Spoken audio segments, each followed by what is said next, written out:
I am Parth from BH Gadi College of Engineering and Technology. Today we will understand something called the VIP gate control. This we might have seen in the many movies and all, that at a particular time only one car can come into the parking area so that they can take their car comfortably. Now this is something, the block diagram of our project, which we are going to learn through PLC. This is the lobby area 1, the lobby area 2 and the lobby area 3. So in short, at a time only 3 cars can go out of the parking.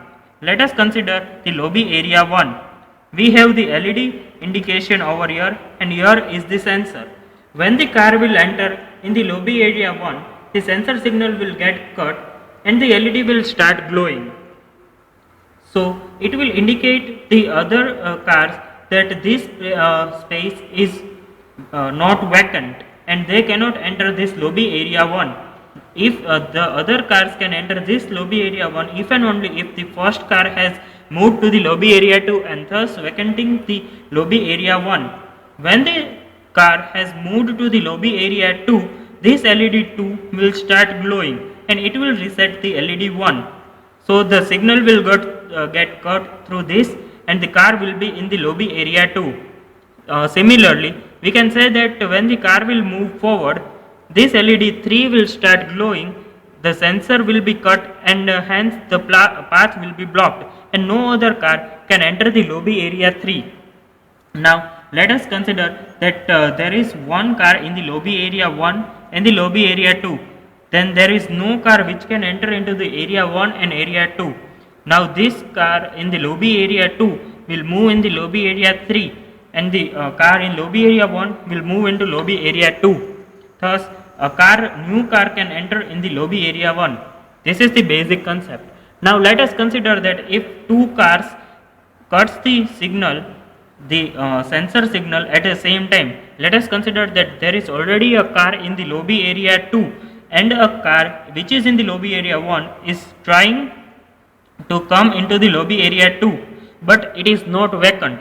At that time, here we have a counter which will count the number of cars to be more than 1 and hence it will give a signal to the buzzer and the buzzer will start ringing and thus the entire security system will start working on. Now we will see that how this entire thing can be done with the help of PLC. We might be thinking that this can be done easily with the help of controller, but now I have done my project using the PLC. So here is my project. These are called the rungs of the particular ladder logic. The entire logic which we write in the PLC is known as the ladder logic. The particular branch is called the rung. Here we have used the NONC gates which we can clearly see in the control panel. Now I will explain you about this down arrow later on. This is the starting of our system. This is the emergency stop, so that if in the condition of any emergency we can stop the entire system. Now I would like to show you the entire working of this program in the simulator. Here we are using the down arrow key which is known as the low level triggering. So only when the car will enter in the lobby area 1 and the sensor will get cut, at that time only this LED will start glowing. We can see that in this program. As we give, when we give it 1, we can see the current over here. The green color indicates that there is some path for the current. Now on giving 0 to it, which we consider as the low level triggering, we can see that initially every LED is reset. That means there is a green color in each and every LED, which indicates that all the 3 lobby areas are vacant and any car can enter into the parking slot. Now let us consider that there is a car which is entering in the lobby area 1. As we can see in the diagram, that a car is trying to enter in the lobby area 1. So here we have the sensor 1 which we are using over here.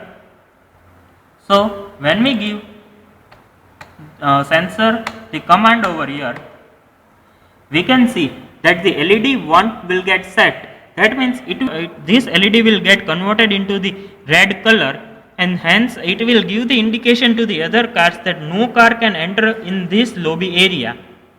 At the same time, we have done the interlocking of the whole systems like sensor 2 and the system stop, so that they can be functional at the time of emergency only. This is the reset button, that no other LED will be glown at that time, only this LED 1 will be set. Now let us go to the sensor 2, that the same car is moving in the lobby area 2.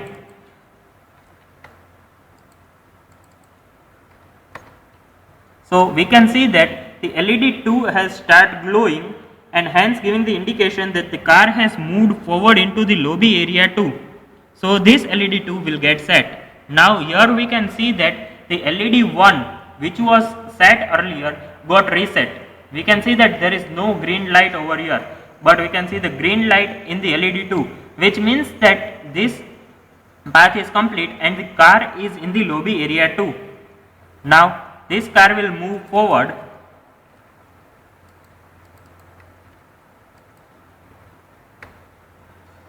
in the lobby area 3, hence cutting the signal of the sensor number 3.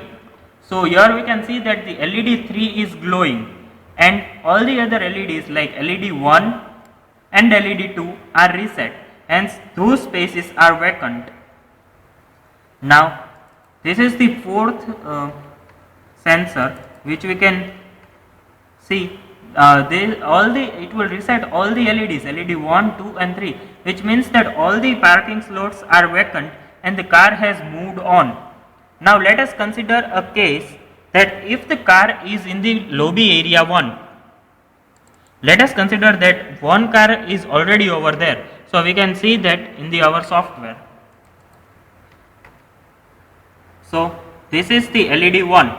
Now as we have previously considered that there is already a car, so two cars are cutting the signal at the same time, and hence this buzzer line will get completed.